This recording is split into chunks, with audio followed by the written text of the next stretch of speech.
하나님, 이제 주의 말씀을 듣겠습니다. 2017년이 말씀 안에 사라지는 해가 되게 하시고, 이 시간 부족한 종을 주의 말씀의 도구로 온전히 사용하여 주시옵소서. 선포되는 말씀이 우리 심령 속에 성령의 감동으로, 깨달음으로, 삶으로 나타나게 하여 주시옵소서. 예수님의 이름으로 기도하옵나이다. 아멘. 올해 우리는 중요한 해를 열었습니다. 교회 역사 속에서 참으로 중요한 종교개혁 500주년을 맞이하고 있습니다. 마르틴 루터가 종교개혁의 깃발을 든 지 500주년을 맞이하면서 세계 모든 교회들이 진지하고 숙연한 마음으로 올해를 열고 있습니다. 우리 교회가 속한 대한예수교 장로회 총회도 다시 거룩한 교회로 라는 표를 세우고 교회의 거룩함을 회복하고 있습니다.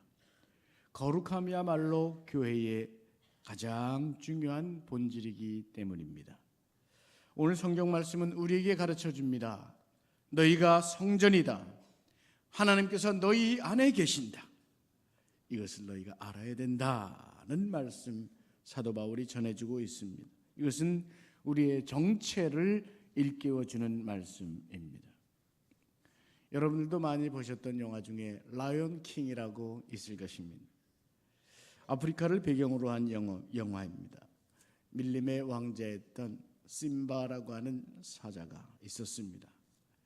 이 사자가 본래 왕자였는데 삼촌이 폭동을 일으키는 바람에 도망을 칩니다. 저 아프리카 깊은 밀림 속 아무도 모르는 곳에 자기를 몰라보는 그 밀림 속에서 하루하루를 지내고 있습니다. 어느 날 이곳에 예언자가 찾아옵니다.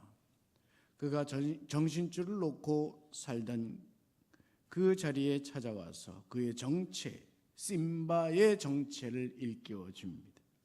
너는 대왕 무파사의 아들이다. 그리고 그를 고요한 샘으로 끌고 가서 자기 자신을 들여다보게 합니다. 그 샘물 속에서 심바는 자기의 마음 속에 살아있는 아버지를 발견하게 됩니다. 그 안에서 두려움과 염려, 지금까지 살아오던 안일함과 나태함 속에 갇혔던 이 아들은 자신의 모습을 애써 부인하려고 하지만 아버지가 그의 마음속에서 그에게 말합니다. 너는 내가 누구인지 분명히 알아야 돼. 너는 나의 아들이다. 너는 대왕 무파사의 아들이다. 너 자신이 누구인지 분명히 기억해야 된다. 내가 누구인지 분명히 기억해야 된다. 그 음성을 듣고 심바가 정신을 번쩍 차립니다. 그간에 자신이 살던 자리를 다 버려두고 돌아가서 자신의 나라를 회복하고 왕의 자리를 되찾는다는 그런 이야기입니다. 세계교회와 한국교회가 그러하듯이 우리 베델교회야말로 참으로 중요한 예를 열었습니다. 올해 17년은 1958년 우리 귀한 믿음의 어른들께서 이 흑석동 지역에 교회를 세운 지 59년이 되는 해입니다. 우리 민족 조상들은 60주년을 환갑이라고 했습니다. 하늘을 나타내는 10개의 잣수와 땅을 나타내는 12개의 잣수를 병합해서 60간을 만들고 그것이 60년의 주기가 되었습니다. 갑자에서 시작해서 개해까지 60년이 한 주기가 되고 그 한 주기가 돌아오면 갑이 처음으로 돌아왔다고 해서 회갑이라고도 불렀습니다. 새삼스럽게 이 이야기를 하는 이유는 60이라는 해는 60주기의 한 바퀴를 돌고 새로운 시작을 의미하는 때라는 것입니다. 과거 어렵고 가난했던 시절에는 이 60살만 살아도 잘 살았다고 잔치했지만 지금 이 시대 60은 한창의 나이입니다. 그야말로 지난 시절의 시행착오들, 경험 속에서 얻은 지혜들 가지고 새롭게 본격적으로 시작할 수 있는 시기인 것입니다. 지금 우리는 60주년을 한 해 앞두고 다시 시작할 수 있는 생기를 찾아야 될 때입니다. 근육이 다시 든든해져야 될 때입니다. 우리의 마음가짐이 새로워져야 할 때인 것입니다. 60주년을 맞아서 보다 아름답고 힘있고 보다 성숙된 교회로 변모되기 위해서 올해는 우리가 철저히 준비해야 되는 것입니다. 여러분, 개혁이라는 것이 무엇입니까? 본래 자기의 회복입니다. 본래의 나 자신 말입니다. 하나님께서 만드신 그 원래 모습 말입니다. 많은 사람들은 개혁이라 말하면 혁명이라는 말과 착각을 합니다. 혁명은 영어로 revolution이라고 합니다. 개혁은 reformation이라고 합니다. 혁명이란 타자를 고치려 드는 것입니다. 개혁은 자기를 고치려 하는 것입니다. 혁명은 사회 환경이나 다른 사람을 고쳐서 무언가를 이루려고 하는 것입니다. 그러나 개혁은 나를 쳐서 내 마음을 고치고 내 삶을 고치고 내 운명을 고쳐가는 것을 개혁이라고 말합니다. 그리고 그 개혁의 정신은 자신의 정체를 분명하게 깨닫는 데 있습니다. 본래의 자기 자리를 회복하고 내가 얼마나 소중한 존재인지를 깨달아야 하는 것입니다. 그래서 중세를 빠져나올 수 있었던 두 개의 중요한 운동, 종교개혁과 인문주의 르네상스 운동은 하나의 공통 정신을 가지고 있습니다. 본래의 자리로 돌아가는 것입니다. 루소가 말했듯이 자연으로 돌아가는 것입니다. 종교개혁은 성경이 가르치는 믿음으로 돌아가는 것입니다. 르네상스는 하나님이 창조하신 인간의 본성으로 돌아가는 것입니다. 그래서 ad fontes라고 했습니다. 영어로 말하면 Big back to the source 하는 말입니다. 본래의 자리, 본래의 자기, 본래의 정신, 본질로 돌아가는 것, 이것입니다. 새해를 맞는 우리 베델교회의 정신이 바로 여기에 있어야 하는 것입니다. 베델교회 교회의 정신, 본래의 정신 말입니다. 59년 전 교회를 세우셨던 믿음의 어른들의 그 정신 말입니다. 그건 여러 어른들을 만나고 신방을 했습니다. 우리 교회 베델교회 40년사 책도 읽으면서 배웠습니다. 우리 교회의 시작, 그 정신, 그 사랑, 그 첫사랑이 얼마나 귀한 것인지 듣고 보고 깨달았습니다. 그때는 지금보다 가난했습니다. 비교할 수 없이 어려운 시절이었지만 믿음으로 헌신하여 교회를 세웠습니다. 주일학교를 위해서 헌신하며 내 호주머니를 털어서 아이들을 먹여가며 헌신했습니다. 건축을 위해서 헌신했습니다. 지역과 나라를 위해서 헌신했습니다. 성도들을 위해서 간절히 기도하신 어른들의 믿음의 헌신들이 오늘을 있게 했다는 것을 저는 배울 수 있었습니다. 그리고 제가 만난 분들 한 분도 빠짐없이 모든 분들이 한 말이 있습니다. 그때를 회복하고 싶다는 말입니다. 바로 그 시절을 그리워한다는 말입니다. 그 교회의 회복됨을 간절히 소망하고 있다는 것을 깨달았습니다. 여러분도 동감이십니까? 그것을 어떻게 회복할 수 있을까요? 하늘의 천사가 갖다 주는 것일까요? 어느 운수 좋은 날 하늘에서 뚝 떨어지는 것일까요? 그분들의 믿음의 자리를 우리가 회복하여야 그 교회가 회복될 수 있는 것은 아닐까요? 사순절이 되면 가만히를 깔고 앉아서 일주일 내내 기도하셨다던 그 어른의 기도를 내가 회복해야 이것이 회복의 길인 줄로 믿습니다. 교회 건축을 위해 벽돌을 하나하나 헌금하며 헌신하던 그 믿음을 내가 회복하는 것이 회복의 길인 줄로 믿습니다. 오늘 성경이 하나님의 성전은 거룩하니 너희도 그러하다, 이 말씀의 주인공이 저와 여러분이 되어야 하는 것입니다. 사무엘하 11장에 보면 다윗의 이야기가 있습니다. 다윗이 왕이 되었습니다. 궁궐을 장만했습니다. 정적들을 물리쳤습니다. 권력을 장악했습니다. 나라를 중앙 집권적으로 공고하게 했습니다. 이제는 걱정할 것, 두려울 것이 없습니다. 편안해졌습니다. 그런데 편안의 때에 이르자 안일에 빠지고 맙니다.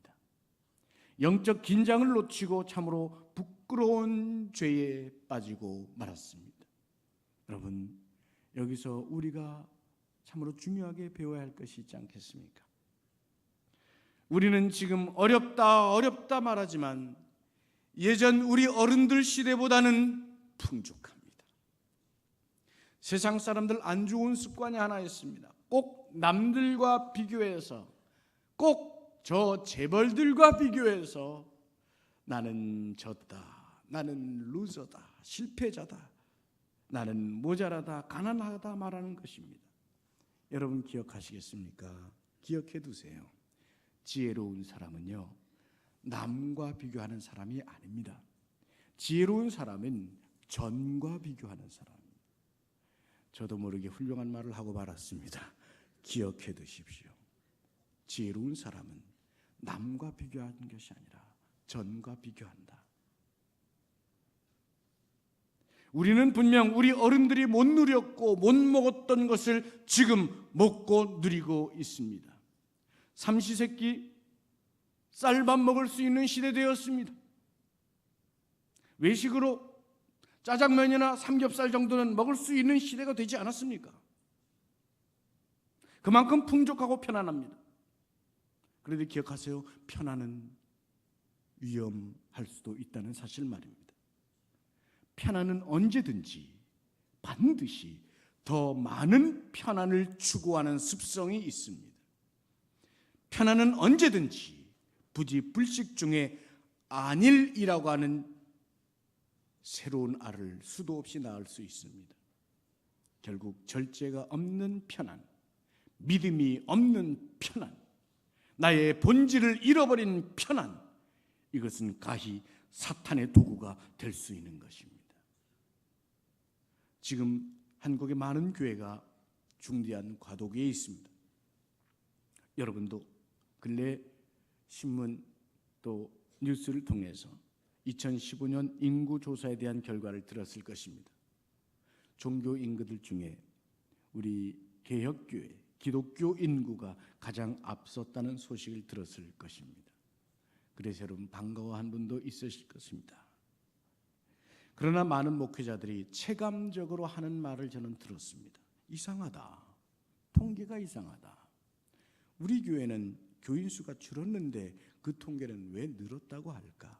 우리는 재정도 줄었는데 왜 교회가 더 커졌다고 할까? 결론은 그야말로 기로에 놓여 있는 것입니다. 성장하는 교회와 퇴보하는 교회의 그 기로 말입니다. 앞으로 될 교회와 미안하지만 점점 쇠퇴하게 될 교회로의 그 기로 말입니다. 사랑하는 베들교회 성도 여러분, 예배자 여러분, 우리 교회는 앞으로 어떤 교회이겠습니까?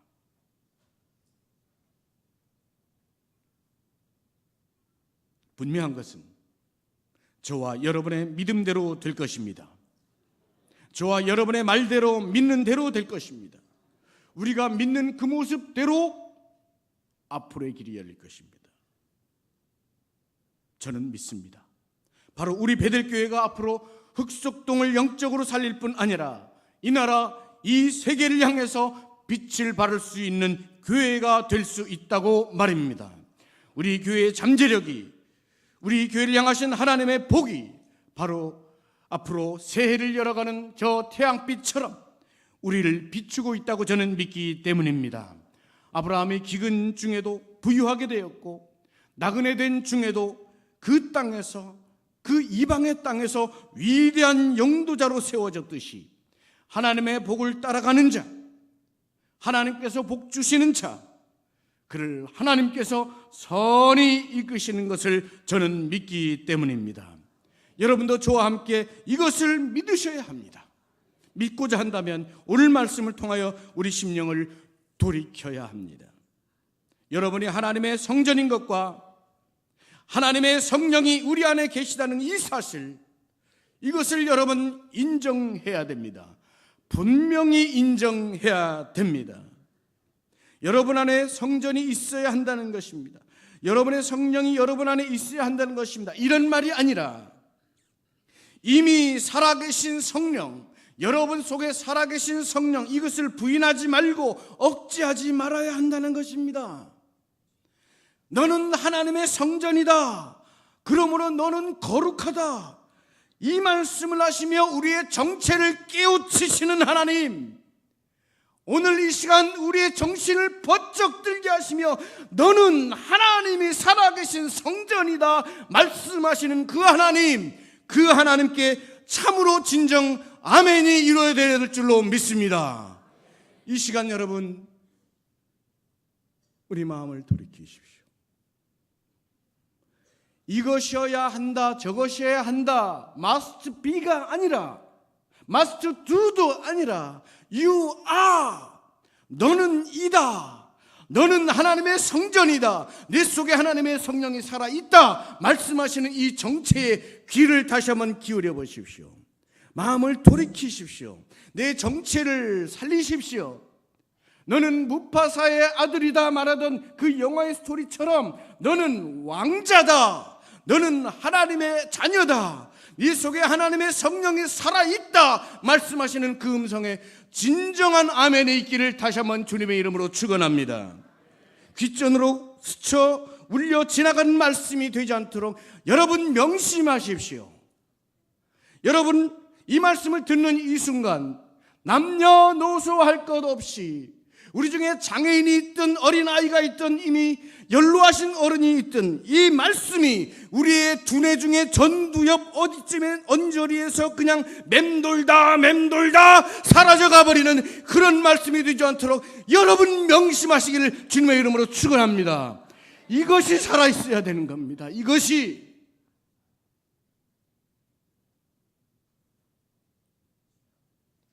우리 심령 골자에 무엇이 있었습니까? 우리의 정체가 거기에 있었건만 무엇을 바라보고 있고 무엇을 움켜쥐고 있단 말입니까? 이단이 뭔지 아세요? 하나님 대신 무언가가 자리 차지해 있는 그곳이 이단입니다. 말씀 대신 세상의 이데올로기가 자리 차고요, 세상 방식, 세상의 가치관이 자리에 있는 게 이단입니다. 주님이 아니라 사람이 주인 되어 있는 것이 이단입니다. 여러분, 우리는 하나님의 성전, 다시 말해 하나님이 우리의 주인이라는 사실, 그 진지하고 정직한 고백이 2017년 첫 예배를 드리는 우리의 심령에 참된 고백을 주님의 이름으로 축원합니다. 그것이 믿어지신다면 우리 심령 속에서, 심령 깊은 곳에서, 그 심령 깊은 영혼 속에서 폭풍처럼 솟구쳐 오르는, 폭풍처럼 솟구쳐 올라 내 영혼이 송솟음치는 그런 변화가 이제 나타날 것입니다. 말씀 속에서 생각해 보십시오. 오늘 17절의 말씀을 가만히 들여다보십시오. 성년이 전임에도 불구하고 성전을 더럽히는 일이 있었는지 우리는 심각하고 진지하게 돌아보아야 합니다. 마치 저 이단들처럼 혹은 우상 숭배자들처럼 하나님 아닌 것이 나의 주인이 되어 있고 한없이 편안하고 편리해 싶어지는 저 안일과 나태가 어느새 습성으로 내 인생에 들어앉아 있었다면 이제는 영혼의 눈을 활짝 열고 내 삶을 돌아볼 때인 것입니다. 이어서 18절 말씀은 우리에게 나 자신을 어떻게 기억할 것인가를 깊이 생각하게 합니다. 다 같이 18절 말씀 한 목소리로 읽어보시겠습니다. 함께 합시다. 아무도 자신을 속이지 말라.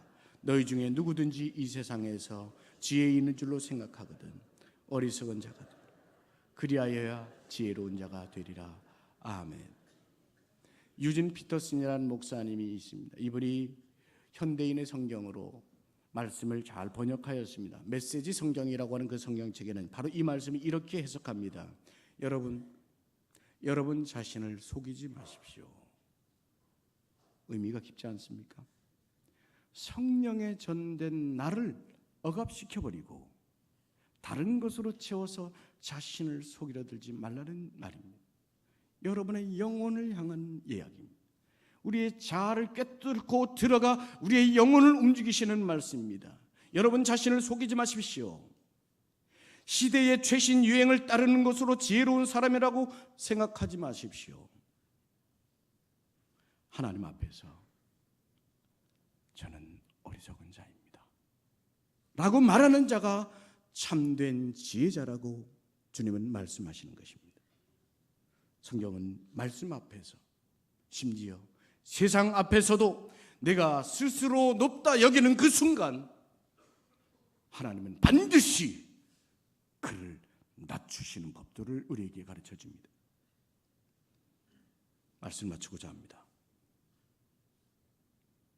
역사 속에서 교회는 세상을 역행할 때 비로소 교회의 역할을 하였고 강해졌습니다.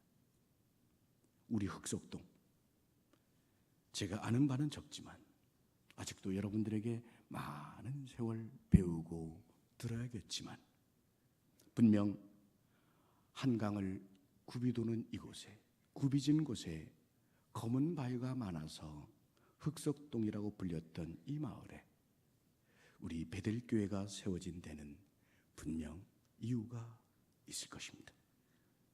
오늘 이 혼란의 시대에 예수 그리스도의 바위, 그 검은 바위가 예수 그리스도의 바위, 그 반석 위에 우뚝 선 교회로서 하나님께서 귀하게 쓰실 교회, 명문교회가 되기 위하여 그 교회를 세운 줄 믿습니다.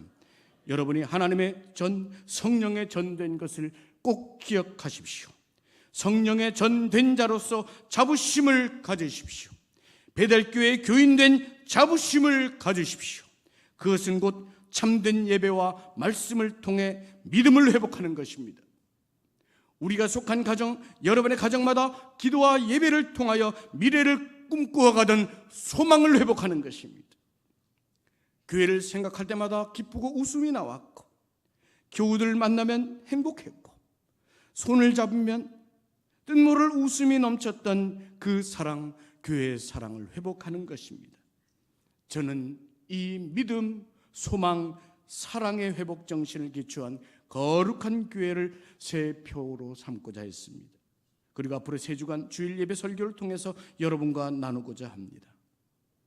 베들교회를 향하신 하나님의 뜻, 그리고 저의 믿음, 그리고 여러분의 소망이 만나는 역사가 있기를 주님의 이름으로 축원합니다.